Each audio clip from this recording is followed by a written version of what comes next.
Question number 43 यहाँ पे हम डिस्कस कर रहे हैं। क्वेश्चन में आपको दिया है कि ये जो फिगर आपको दिखाया हुआ है इसमें कॉन्वेक्स लेंस है और कॉन्वेक्स लेंस की जो फोकल लेंथ है वो 12 सेंटीमीटर है।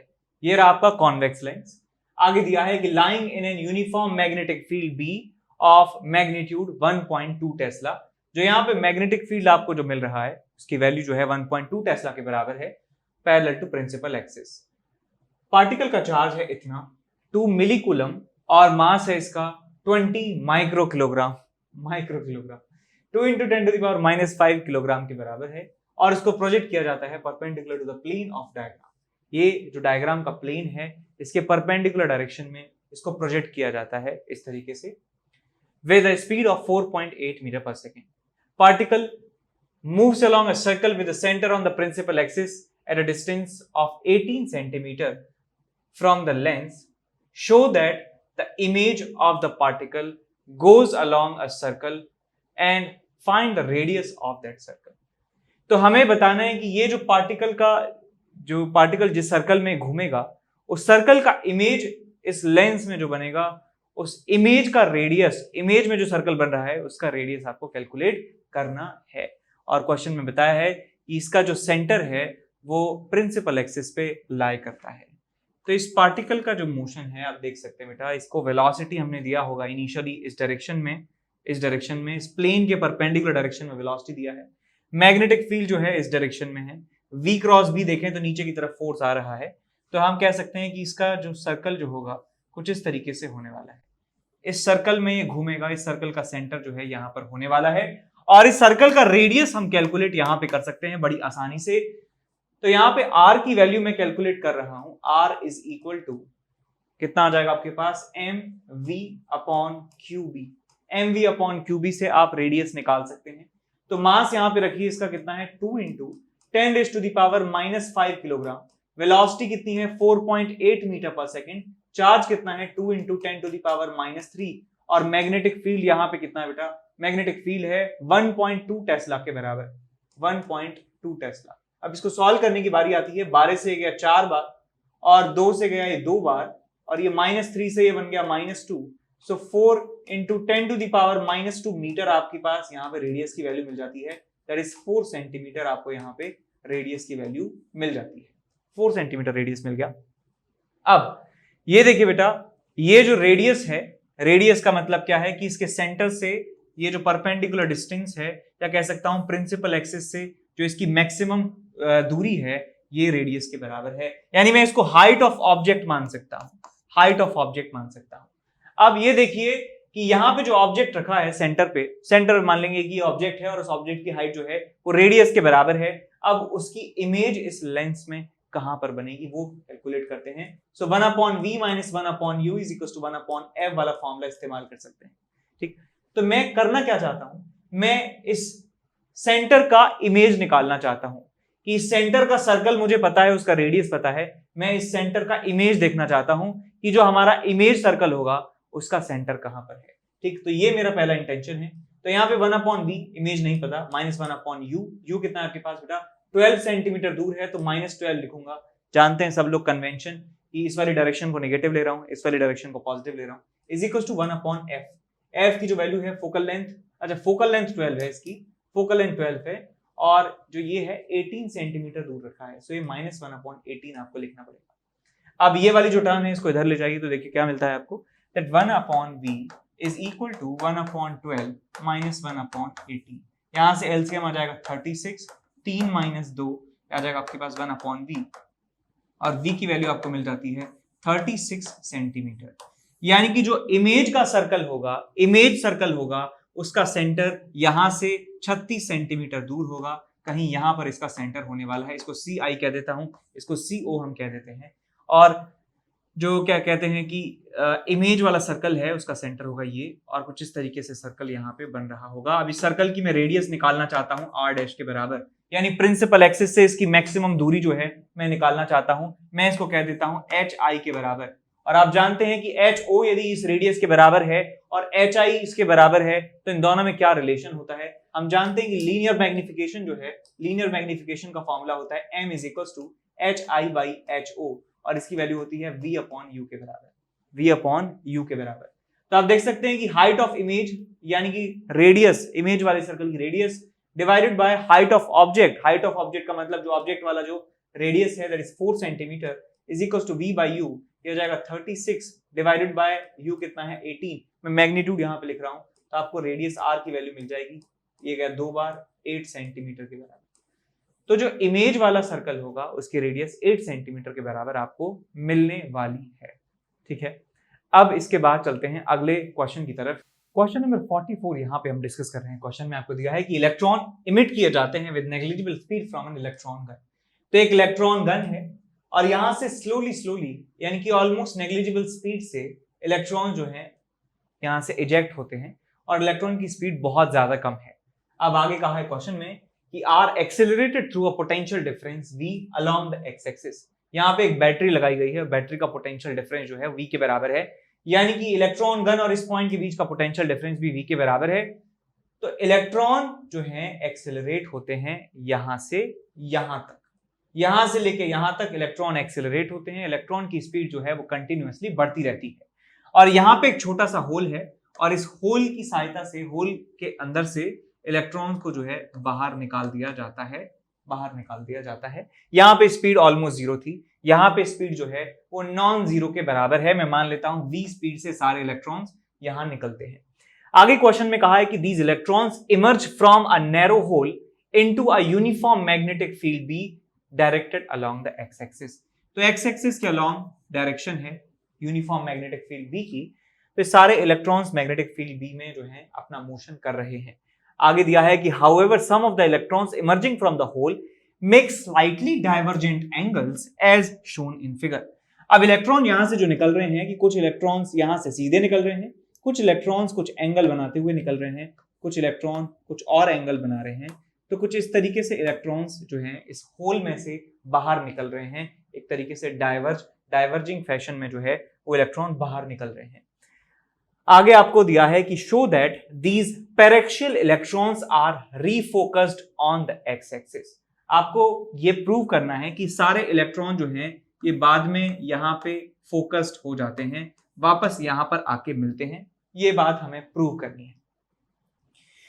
तो मैं एक बात जानता हूं कि जो इलेक्ट्रॉन सीधे निकल रहे हैं एक्स एक्सिस के अलोंग जिनका मोशन हो रहा है, तो इस इलेक्ट्रॉन के बारे में देखिए, इनका वेलोसिटी इस डायरेक्शन में है, मैग्नेटिक फील्ड इस डायरेक्शन में है।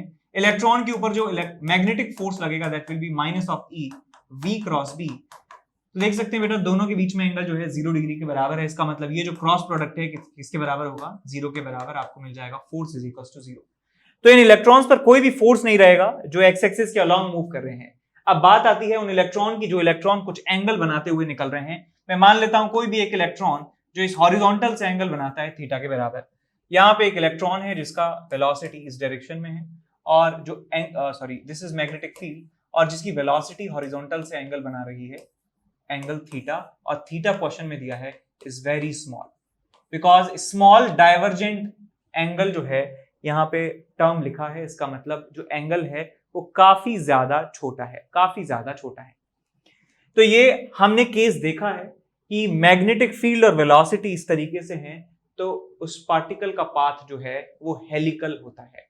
तो आप यहां देख सकते हैं क्लियरली कि इसके ऊपर जो फोर्स लगेगा that will be minus of E v cross b।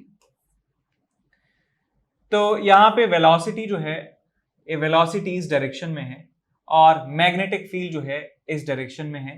So v cross b होता है अंदर, ये इलेक्ट्रॉन है तो इस पे लगेगा फोर्स बाहर की तरफ, ये इस पे फोर्स लगेगा इस डायरेक्शन में। इस वेलोसिटी के दो कंपोनेंट आप कर लीजिए, वेलोसिटी के दो कंपोनेंट आप करेंगे तो वेलोसिटी का एक कंपोनेंट आएगा आपके पास v cos थीटा और एक कंपोनेंट आपको मिलेगा v sin थीटा। तो बेटा इसका जो पाथ है वो इस वेलोसिटी की वजह से होगा सर्कुलर पाथ।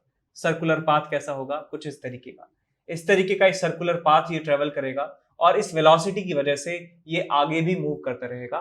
तो इस इलेक्ट्रॉन का जो पाथ है, इस इलेक्ट्रॉन का जो पाथ है वो होने वाला है कुछ इस तरीके से, ये वेलोसिटी ऐसे और फोर्स ऐसे, तो ये कुछ इस तरीके से इसका जो पाथ है वो हमें यहाँ पे मिलने वाला है। अब ये देखिए बेटा कि इस डायरेक्शन में जो इसका मोशन है वो सर्कुलर मोशन है, तो ये हेलिक्स को मैं कह सकता हूं कि helix is the motion of charge particle, circular जो मोशन है पार्टिकल का वो, और जो इसका लीनियर मोशन है पार्टिकल का with velocity v cos theta, और ये जो उसका मोशन है with velocity v sin theta, और यहाँ पे फोर्स लग रहा है e v b के बराबर, e v b के बराबर v sin theta into v के बराबर। तो यहाँ पे सर्कुलर मोशन और इस लीनियर मोशन को मिला दिया जाता है तो हेलिक्स हमें मिलता है। और इस सर्कुलर मोशन का जो टाइम है वो मैं निकाल सकता हूँ, टाइम होता है 2πm बाय qb के बराबर, 2πm बाय qb के बराबर। टाइम पीरियड जो है वो वेलोसिटी पे डिपेंड नहीं करता है, तो v sin थीटा कितना भी हो टाइम पीरियड डिपेंड नहीं करेगा। और मैं कह सकता हूँ हॉरिजॉन्टल डायरेक्शन में जो इसका डिस्प्लेसमेंट है, हॉरिजॉन्टल डायरेक्शन में जो इसका डिस्प्लेसमेंट है उसे पिच कहा जाता है, पिच कहा जाता है। इसके और इसके बीच में जो डिस्टेंस है उसको पिच कहा जाता है, और पिच आप कह सकते हैं कितना होगा v cos theta into time के बराबर, v cos theta into time के बराबर। और थीटा बहुत ज्यादा छोटा है तो मैं कह सकता हूँ ये v इंटू टाइम के बराबर होगा। तो v की वैल्यू कितनी है बेटा, v की वैल्यू v है, टाइम की वैल्यू कितनी है 2πm बाय qb के बराबर। तो आप कह सकते हैं क्लियरली कि चाहे पार्टिकल का एंगल कोई भी हो, पार्टिकल का एंगल कुछ भी हो, इलेक्ट्रॉन का एंगल हॉरिजॉन्टल से कुछ भी हो, वेलोसिटी का एंगल कुछ भी हो, थीटा हो, थीटा 1 हो, थीटा 2 हो, यदि वो छोटे एंगल हैं, यदि एंगल बहुत ज्यादा स्मॉल है, तो कह सकता हूं कि जितने भी इलेक्ट्रॉन्स यहां से निकल रहे हैं अलग अलग एंगल्स पर, उनका पिच सेम होने वाला है, उनका पिच सेम होने वाला है।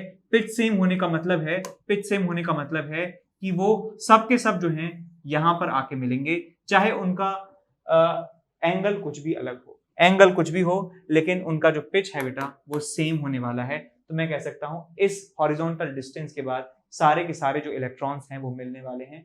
तो वो कितना डिस्टेंस होगा बेटा, v into 2πm divided by qb के बराबर। और हमें यही बात प्रूव करनी है, हमें यही बात प्रूव करनी है। अब यहाँ से स्पीड की वैल्यू आपको पुट करनी है। स्पीड की वैल्यू कैसे निकालेंगे कि यहां से लेके यहां तक जो है पोटेंशियल डिफरेंस कितना था, v के बराबर। So e into V is equal to kinetic energy half mv square.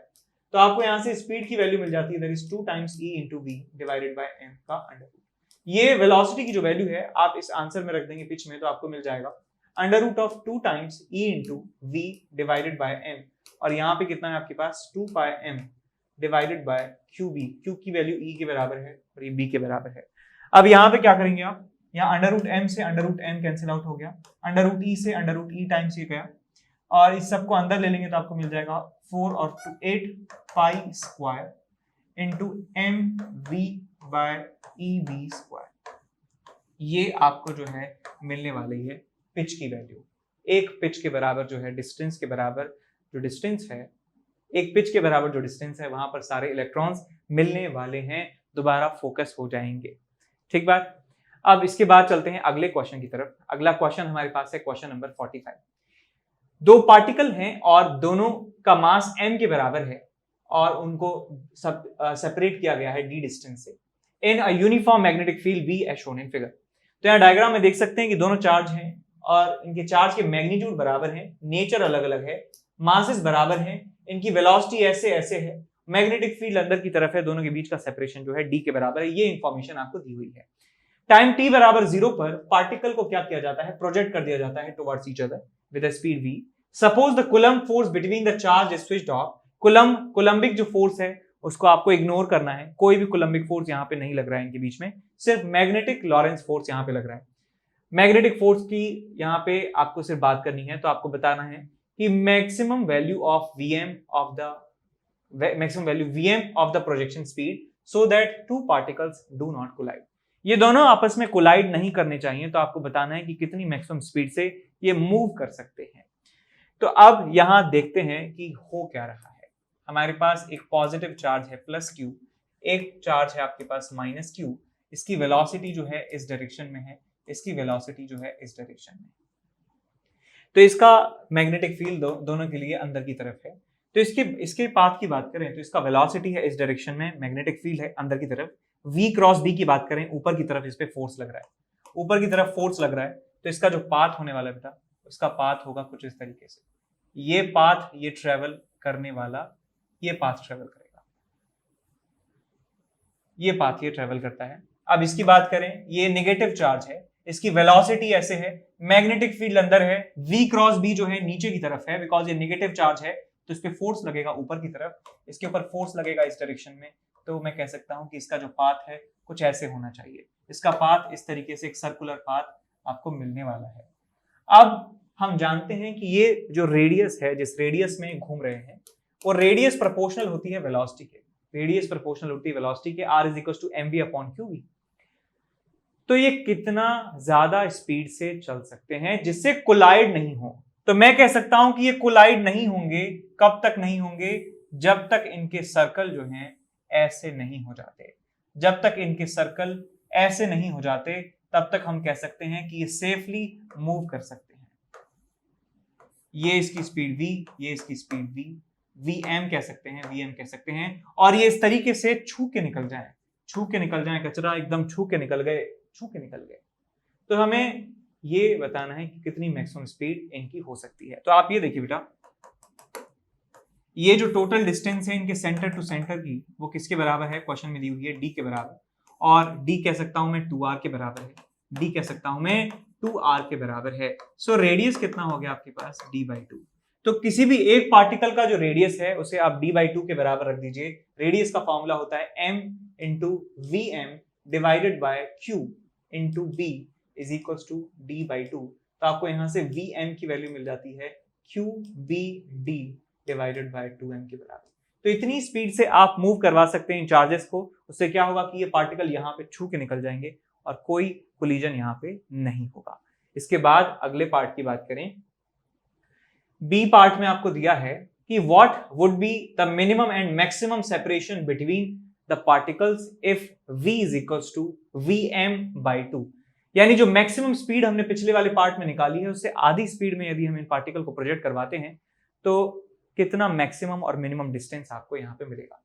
तो ये हम पहले कैलकुलेट कर लेते हैं कि रेडियस जो है कितना हो जाएगा यदि हम vm/2 स्पीड से इनको प्रोजेक्ट करते हैं। तो मैं फॉर्मूला लगाऊंगा, रेडियस = mv/qb। तो आपको मिल जाएगा mvm divided by 2 × q × b, और vm की वैल्यू यहां पे पुट कर दीजिए m/2qb, और vm की वैल्यू कितनी है? qbd divided by 2m। m से m गया, q से q गया, b से b गया, आपको मिल जाता है यहां से d/4।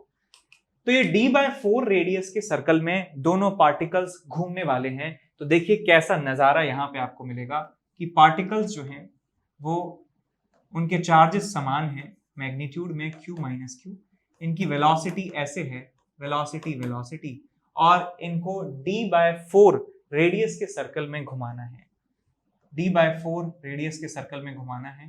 तो ये कुछ इस तरीके से यहाँ पे घूमेंगे और ये यहाँ पे इस तरीके से घूमने वाले हैं। ठीक, इनके बीच का जो डिस्टेंस था वो d के बराबर था, सब जानते हैं।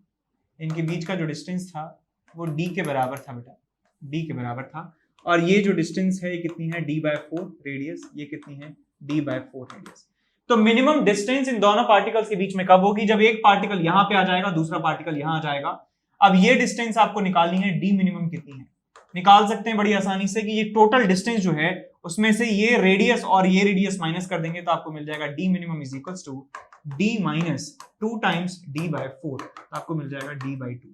और आपको यदि निकालनी है कि मैक्सिमम डिस्टेंस इनके बीच में कितना होगा, तो मैक्सिमम डिस्टेंस बेटा कब होगा इनके बीच में? मैक्सिमम डिस्टेंस होगा जब ये वाला पार्टिकल यहां पहुंच जाएगा और ये वाला पार्टिकल यहां पहुंच जाएगा। तो ये वाली जो डिस्टेंस है बेटा ये आपको बतानी है कितनी होगी।